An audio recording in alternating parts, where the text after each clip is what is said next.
Сәлеметсіздер ме? Міне бүгін ғарыш әлемі деген тақырыпқа да келіп жеттік. Осыдан кейінгі видеоларды көру үшін видеоға лайк басыңыздар, каналға тіркеліңіздер және қоңырау белгісін басуды ұмытпаңыздар. Бірінші тапсырмада өте қызық мәтін берілген. Ол мәтінде Ербол деген баланың оқиғасы айтылады. Ол түн батқанша ойнап, үйіне қатты шаршап келеді.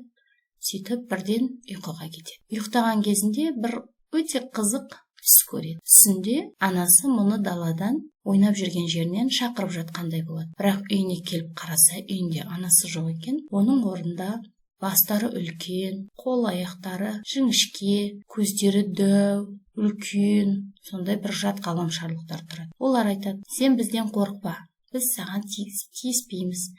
Біз сенің болашақта аспан әлемін зерттегің келетінін білеміз. Біз саған көмектесуге келдік." Сөйтіп Ерболды өзімен бірге ғарыш әлеміне алып кетеді. Ең бірінші олар айға барады.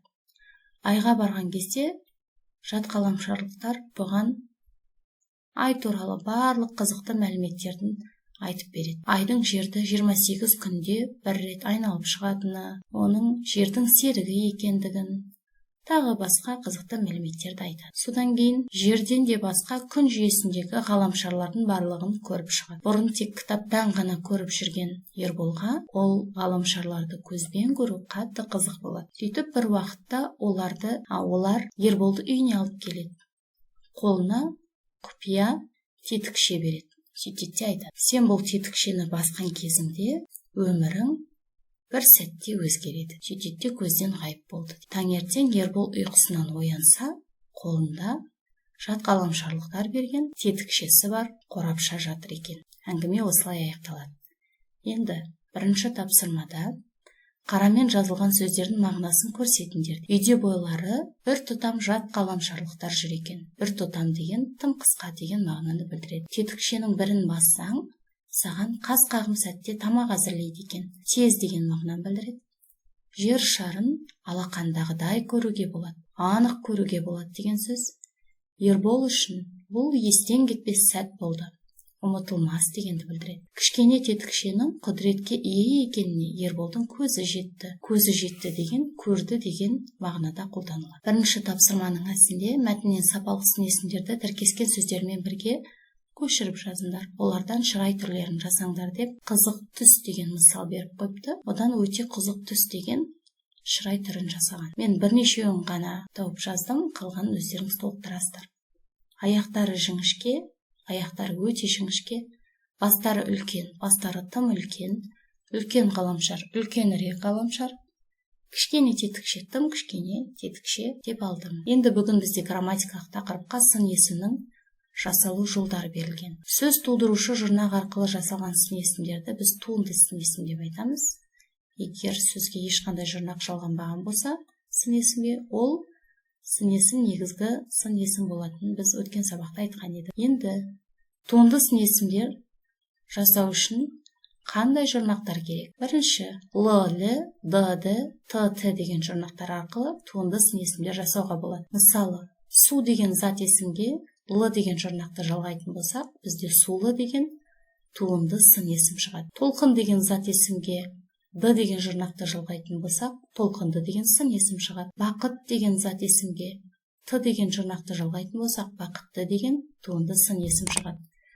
Дәл осылай өнерлі деген сын есімдер жасалады. Сыз және сіз жұрнақтары арқылы. Пайдасыз, сүтсіз. Дайдей, тайтей, тастай, таудай, үйдей, сүттей. Лық-лік, дық-дік, тық-тік. Қалалық, өлкелік, аудандық, азаматтық. Бұл жерде мысал ретінде берілген сөздердің барлығы зат есім. Олардың барлығы не деген сұраққа жауап береді. Азамат деген сөз ғана кім деген сұраққа жауап. Сол зат есімдерден осы жұрнақтар арқылы, сөз тудырушы жұрнақтар арқылы біз туынды сын есім жасап тұр екенбіз. Енді бірінші тапсырманың басында мәтіннен туынды сын есімдерді көшіріп жазып, құрамына талдау жасау керек, мағынасын көрсету керек. Мысал ретінде шыныдай деген сын есім берілген. Шыны және дай деген жұрнақтың жалғану арқылы жасалған. Шыны сияқты мөлдір деген мағынаны білдіреді. Мен 3 қана мысал жаздым, қалғанын өздеріңіз дейсіздер. Шидей, мысалы, түбірі ши, дей деген жұрнақ жалғану арқылы жасалған. ши сияқты жіңішке деген мағынаны білдіреді. Қазандай. Түбірі қазан, дай жұрнақ, қазан сияқты үлкен деген мағынаны білдіреді. Құстай, құс сияқты жылдам деген мағынаны білдіреді. Екінші тапсырмада берілген сөздерден сын есім жасаңдар. Ақылды, білімді, өнерлі, ойлы, жаздық, күзгі, таулы, теңізді, жұлдызды, айлы, күндік және балалық деген сын есімдер жасауға болады. Үшінші тапсырманың астында 46-шы аудионы тыңдап, соған байланысты тапсырмалар орындау керек. Осы орынға мәтін мазмұнына сәйкес қажетті сөзді, яғни сын есімді жазыңдар дейді.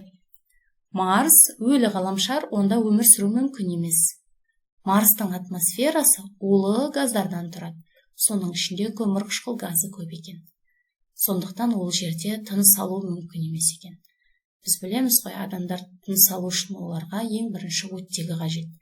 Адам оттегіні жұтады да көмірқышқыл газын бөліп шығарады.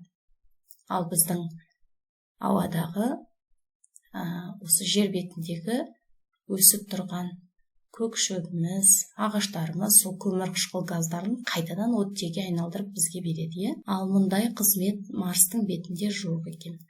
Марста өте күшті дауылдар, айлар бойы басылмайтын құмды бұрқасындар болады.